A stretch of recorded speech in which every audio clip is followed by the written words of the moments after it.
@HFMD. Saya nak sambung lagi perbincangan mengenai topik kesihatan. Ini berkaitan dengan penjagaan kesihatan primer. Jadi tetamu bersama dengan saya pada hari ini adalah Encik Muhammad Arif Fahmi Ahmad Zawawi, iaitu pakar perubatan keluarga, Klinik Kesihatan Seksyen 19 Shah Alam, Kementerian Kesihatan Malaysia melalui talian Google Meet. Assalamualaikum, Doktor. Waalaikumsalam warahmatullahi wabarakatuh. Ridwan, apa khabar? Alhamdulillah, saya sihat saja, Doktor. Doktor, mungkin apabila kita diberikan topik berkaitan dengan penjagaan kesihatan primer, Encik Muhammad, boleh terangkan apakah yang dimaksudkan dengan kesihatan primer itu sendiri? Baiklah, penjagaan kesihatan primer ataupun primary healthcare adalah satu topik yang jarang kita sebut atau kita dengar. Tetapi ia sebenarnya wujud di sekeliling kita. Sama ada kita sedar ataupun tidak. Kebiasaannya apabila bercakap mengenai isu kesihatan ataupun perubatan, kita akan berbicara mengenai penyakit ataupun hospital yang sesak ataupun teknologi perubatan yang semakin canggih. Tetapi alhamdulillah melalui Kertas Putih Kesihatan yang akan dibentangkan di Parlimen pada bulan hadapan, fokus utama transformasi perkhidmatan kesihatan adalah untuk mengutamakan penyampaian penjagaan kesihatan primer. Jadi sebenarnya banyak perkara dalam kehidupan seharian kita adalah di bawah ruang lingkup dan juga skop penjagaan kesihatan primer. Secara konsepnya, penjagaan kesihatan primer adalah satu pendekatan yang menyeluruh, yakni ia melibatkan setiap lapisan masyarakat, setiap whole of society yang bertujuan untuk mencapai tahap kesihatan yang terbaik dan saksama dan fokus kepada memenuhi keperluan rakyat. Ini semua boleh berlaku melalui aktiviti promosi kesihatan, pencegahan dan rawatan penyakit, rawatan rehabilitasi dan juga paliatif yang disediakan kepada rakyat, dekat dengan rakyat, yakni di komuniti. Jadi secara konsepnya begitu. Mungkin agak abstrak, tetapi pendek katanya semua aspek kehidupan 24 jam. Dari segi tidur bangunnya, makan minumnya, aktiviti hariannya, mempunyai unsur-unsur di bawah penjagaan kesihatan primer. Manakala secara mudah ataupun nampak pada mata zahirnya pula, penjagaan kesihatan primer ini merujuk kepada pelbagai perkhidmatan yang ditawarkan oleh pejabat kesihatan daerah dan juga klinik-klinik kesihatan yang ada di sekeliling kita. Sehingga tahun lepas, tahun 2022, kita mempunyai sejumlah 2,892 klinik kesihatan yang telah menerima kedatangan pesakit yang berjumlah lebih 33 juta, yakni 3 kali ganda melebihi kedatangan pesakit ke hospital. Ridwan. Baiklah, apakah kepentingan kalau kita lihat penjagaan kesihatan primer ini kepada komuniti setempat kerana ia dilaksanakan di klinik-klinik kesihatan di sesebuah kawasan itu?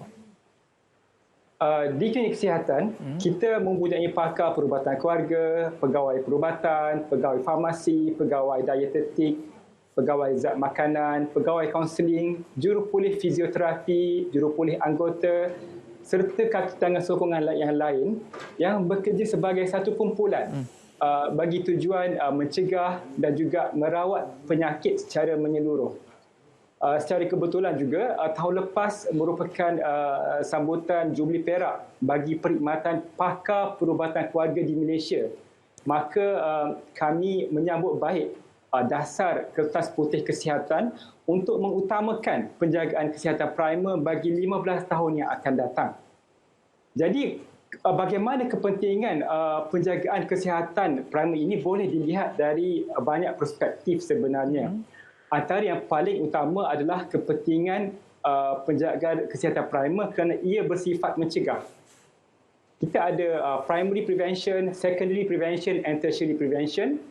Pada peringkat primary prevention ataupun pencegahan peringkat pertama, kita berperanan untuk mencegah sebarang penyakit melalui promosi kesihatan dan program tertentu seperti perubahan gaya hidup dan juga perubahan persekitaran dan juga vaksinasi seperti mana yang kita lihat awal pagi tadi.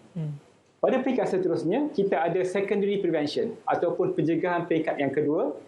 yang mana berperanan untuk mencegah, untuk menyaring penyakit sebelum adanya tanda-tanda ataupun adanya simptom. Pada hari ini kita boleh melihat banyak rakyat Malaysia yang mengalami penyakit kencing manis, mengalami penyakit kanser, dan kebanyakan besar daripada penyakit kencing manis dan penyakit kanser ini boleh disaring di klinik kesihatan. Jadi pada peringkat secondary prevention, kita harap kita boleh mengesan penyakit sebelum adanya tanda-tanda, sebelumnya adanya kemudaratan yang berpanjangan. Manakala pada peringkat ketiga ataupun tertiary prevention pula adalah apabila seseorang individu telah mempunyai penyakit. Maka di sini peranan penjagaan kesihatan primer adalah untuk mengelakkan daripada penyakit tersebut menjadi kemudaratan yang berpanjangan, menjadi satu bentuk disability ataupun ketidakupayaan, ataupun yang lebih malang lagi, kita mahu mencegah kematian pada usia yang muda, yakni premature death. Jadi kesemua unsur ini berlaku di penjagaan kesihatan primer. Jadi sebenarnya Ridwan, kita ada kajian di Amerika Syarikat dan negara maju menunjukkan bahawa rawatan primer ataupun primary care ini boleh meningkatkan hasil kesihatan ataupun health outcome dan juga meluaskan akses kepada kesihatan yang berkualiti, dan pada masa yang sama ini penting menjimatkan kos. Jadi ini penting untuk sistem kesihatan yang sustainable ataupun lestari. Seorang pakar kanak-kanak bernama Barbara Starfield, beliau menjalankan kajian dan mendapati bahawa kadar kematian akibat penyakit jantung dan kanser berkurang, serta kadar kematian bayi juga turut berkurang dengan adanya sistem rawatan primer di lokaliti masing-masing. Pada tahun 2019, satu lagi kajian menunjukkan bahawa dengan pertambahan 10 orang pakar rawatan primer di setiap komuniti telah dikaitkan dengan pertambahan jangka hayat sebanyak 51 hari berbanding hanya 19 hari bagi pertambahan pakar perubatan yang lain. Faizal. Baiklah, jadi dalam konteks kita melihat kepentingan penjagaan kesihatan primer ini, jadi apakah peranan doktor dalam hal ini? Kerana ia lebih banyak kepada elemen mencegah daripada merawat. Itu kefahaman yang dapat kita faham berdasarkan dengan definisi yang telah pun dijelaskan dalam kesihatan primer ini. Ada 4 sebab utama mengapa penjagaan kesihatan primer begitu penting kepada negara dan juga rakyat, dan bagaimana ia memberi impak kepada kualiti hidup rakyat. Yang pertama sekali, elemen pertama adalah penjagaan kesihatan yang berterusan, yakni continuity of care. Yang kedua adalah penjagaan kesihatan yang tertumpu kepada keperluan pesakit, yakni patient-centered care. Dan yang ketiga adalah penjagaan kesihatan yang berintegrasi, integrated care. Sebagaimana yang saya sebutkan tadi, di klinik kesihatan kita ada pelbagai profession yang semuanya bekerja secara berpasukan untuk memastikan setiap aspek kehidupan bagi individu dan juga bagi masyarakat adalah tertumpu ke arah meningkatkan tahap kesihatan dan juga mencegah penyakit. Dan kemudiannya disebabkan oleh klinik kesihatan ini berada dekat dengan masyarakat di lapangan, maka elemen community engagement, elemen pendekatan bersama masyarakat, aktiviti-aktiviti yang bersifat kemasyarakatan.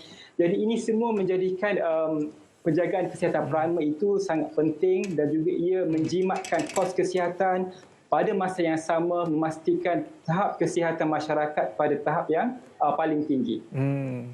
Jadi itu sahaja masa yang kita ada untuk kita bercakap mengenai penjagaan kesihatan primer. Terima kasih banyak-banyak kepada Encik Muhammad Arif Fahmi Ahmad Zawawi, pakar perubatan keluarga Klinik Kesihatan Seksyen 19 Shah Alam, Kementerian Kesihatan Malaysia. Terima kasih banyak-banyak Encik. Terima kasih Ridwan. Okey, dan